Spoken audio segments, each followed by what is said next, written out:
بسم اللہ الرحمن الرحیم۔ محترم ناظرین، السلام علیکم ورحمۃ اللہ وبرکاتہ۔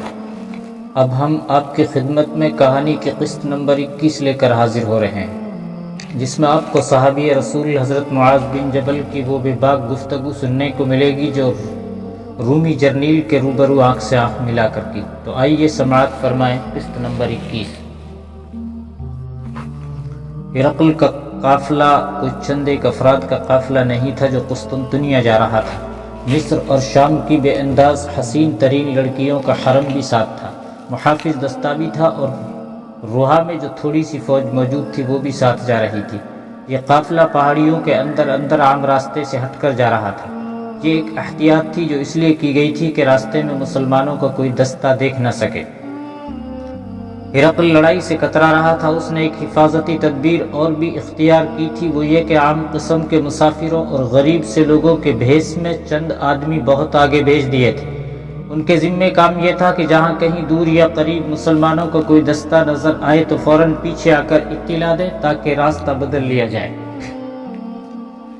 راستے میں ایسا ایک خطرہ آ ہی گیا۔ مسلمانوں کے 3-4 سوار دستے مرعشے ایک اور مقام دلوک کی طرف جاتے نظر آئے۔ اس وقت ہرقل ایک مشہور مقام شمشاد کے قریب پہنچ چکا تھا اور اس کا ارادہ وہیں رات گزارنے کا تھا۔ اس کے جاسوس جو بہت آگے جا رہے تھے، ان میں سے ایک سرپٹ گھوڑا دوڑاتا آیا اور ہرقل کو اطلاع دی کہ مسلمانوں کے سوار دستے شمشاد کی طرف آ رہے ہیں۔ ہرقل نے فوراً کوچ کا حکم دے دیا اور اپنے قافلے کو قریبی پہاڑیوں کے اندر لے گیا اور سفر نہ صرف جاری رکھا بلکہ رفتار تیز کر دی۔ وہ خوش قسمت تھا کہ اس وقت وہاں سے کھسک گیا اور پہاڑیوں میں روپوش ہو گیا۔ وہ جو سوار دستے دیکھے گئے تھے ان کے سالار خالد بن ولید تھے۔ وہ ان دستوں کے ساتھ دلوک جا رہے تھے کیونکہ اس مقام سے اطلاع گئی تھی کہ رومی فوج کی کچھ نفری اور وہاں کے لوگ باغی ہوتے جا رہے ہیں۔ تاریخ کے مطابق خالد بن ولید نے فوراً وہاں پہنچ کر بغاوت کو اٹھنے سے پہلے کچل ڈالا۔ تاریخ اسلام کے اس عظیم سپہ سالار کو معلوم نہ ہو سکا کہ ایک بڑا ہی موٹا شکار ان کی نظروں سے ان کے ہاتھ سے نکل گیا ہے۔ مشہور مصری تاریخ نویس محمد حسنین ہیکل نے کئی ایک مورخوں کے حوالے سے لکھا ہے کہ ہرقل جب اس پہاڑی خطے سے آگے نکلا تو ایک بلند مقام پر پہنچ کر اس نے پیچھے دیکھا۔ اسے چھوٹی بڑی بستیاں نظر آئی اور افق تک پھیلا ہوا ملک شام بھی نظر آیا۔ اس نے آہ لی اور کہا، آخری سلام اے سرزمین شام، اب کوئی رومی بے دھڑک تیری زمین پر قدم رکھنے کی جرأت نہیں کر سکے گا۔ الوداع اے سرزمین شام۔ ہرقل کے لیے قسطنطنیہ کا راستہ محفوظ نہیں رہا تھا۔ اس نے شام کی سرحد سے کچھ دور غیر معروف سے ایک مقام بزنطیہ کا رخ کر لیا۔ المقریزی نے ہرقل کی اس وقت کی کیفیت ان الفاظ میں بیان کی ہے کہ ہرقل بزنطیہ میں اس طرح داخل ہوا جیسے اپنے جنازے کے ساتھ اپنی آخری رسوم ادا کرنے آیا ہو۔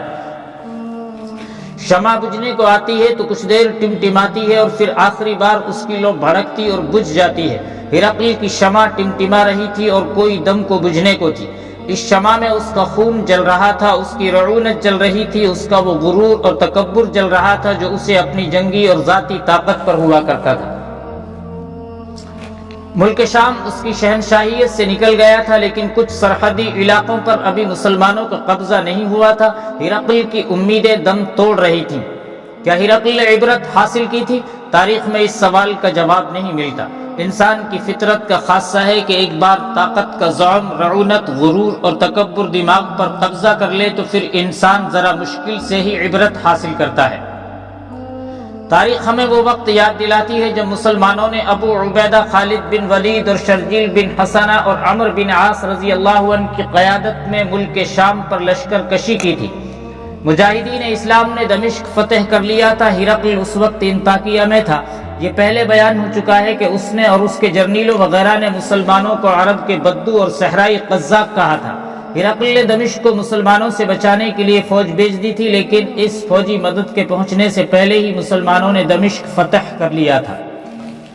اب جب کہ ہرقل شکست خوردگی کے عالم میں بزنطیہ جا پہنچا تھا اور اس کی امیدوں کے چراغ ٹمٹما رہے تھے، اس سے کچھ عرصہ پہلے کا یہ واقعہ ہے کہ مسلمانوں نے شام میں پہلی فتح یہ حاصل کی تھی کہ دمشق پر قبضہ کر لیا تھا۔ ہرقل نے خود انطاکیہ سے نکلنے کی ضرورت ہی محسوس نہ کی تھی، اسے یقین تھا کہ عرب کے یہ بدو اس کی اتنی بڑی جنگی قوت کا بال بھی بیکا نہیں کر سکیں گے۔ ہرقل کی بھیجی ہوئی کمک پہنچ تو گئی، رومی لشکر کی تعداد کم و بیش 50,000 ہو گئی، جس میں گھڑ سوار دستے زیادہ تھے۔ یہ فوج دمشق سے کچھ دور بیسان کے مقام پر جمع ہو گئی، جہاں وہ مسلمانوں کا مقابلہ کرنا چاہتی تھی۔ ہم یہاں ان لڑائیوں کی تفصیل پیش نہیں کریں گے، رومیوں کے غرور اور تکبر کا ایک واقعہ سناتے ہیں۔ دمشق جیسا بڑا شہر دیکھ کر بھی رومی جرنیل مسلمانوں کو صحرائی قذاق اور لٹیرے سمجھ رہے تھے۔ اس رومی فوج کا کمانڈر سکار نام کا ایک تجربہ کار جرنیل تھا، جس کا تعلق شاہی خاندان سے تھا۔ وہ علاقہ بڑا ہی زرخیز تھا اور پانی کی اتنی افراط کے کئی ایک چھوٹی بڑی ندیاں بہتی تھیں۔ جرنیل سکار کے حکم سے ندیوں کے کنارے توڑ دیے گئے، جس سے تمام علاقوں میں پانی پھیل گیا۔ اس نے یہ اقدام مسلمانوں کے لیے ایک بہت بڑی رکاوٹ اور دشواری پیدا کرنے کے لیے کیا تھا۔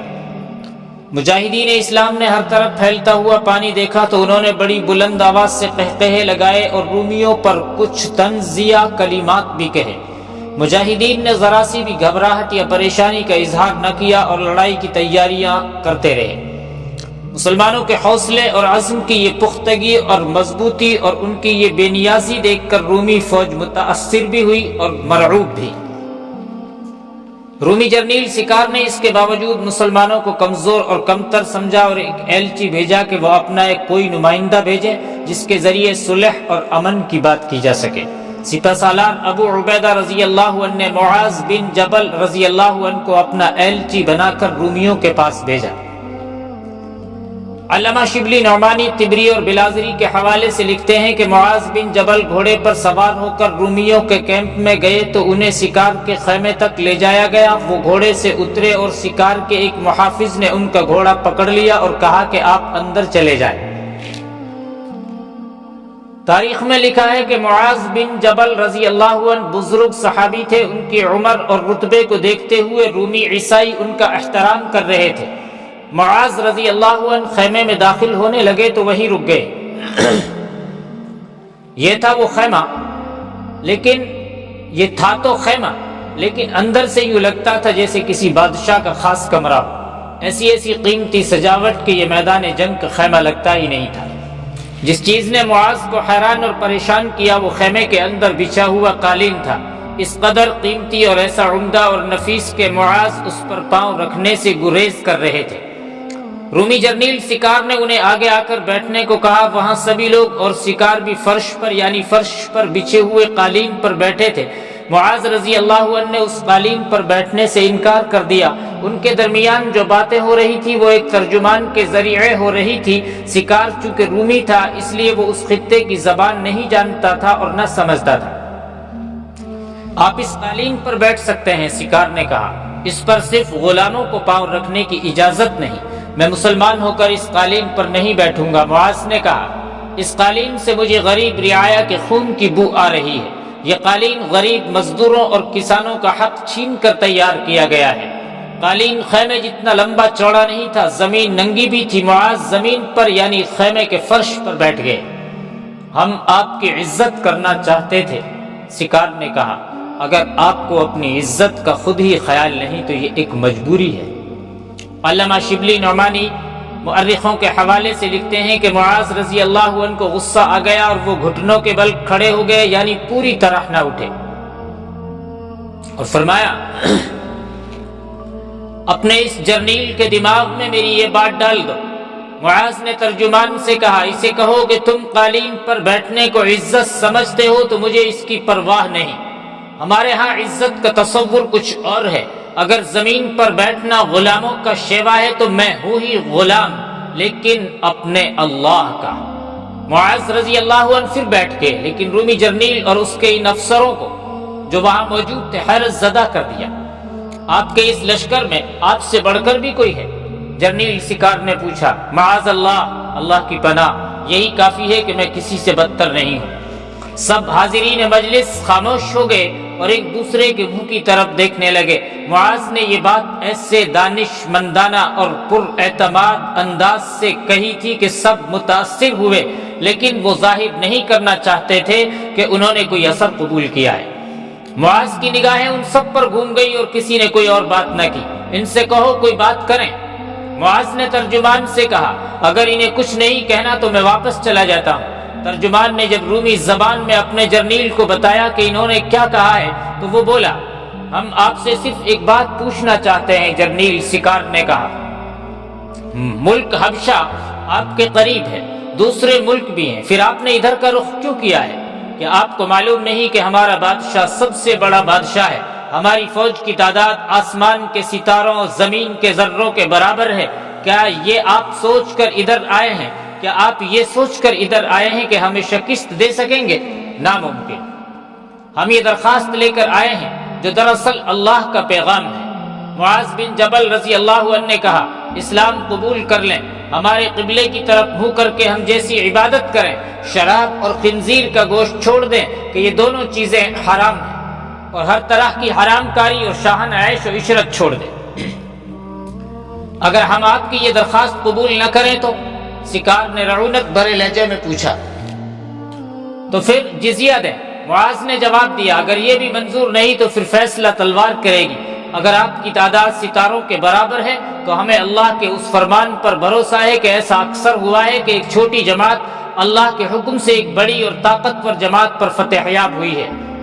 آپ کو اپنے بادشاہ پر بڑا ناز اور فخر ہے، لیکن آپ یہ نہیں دیکھ رہے کہ وہ بادشاہ اپنے آپ کو ہر قانون سے بالا تر سمجھتا ہے اور آپ سب کی جان مال اور آبرو اس کے اختیار میں ہے، لیکن ہم نے جس کو اپنا بادشاہ بنا رکھا ہے وہ اپنے آپ کو ہم سب سے بڑا اور برتر نہیں سمجھتا، ہم اسے خلیفہ کہتے ہیں۔ وہ بھی کوئی جرم کرے گا تو ایک عام آدمی جیسی سزا پائے گا۔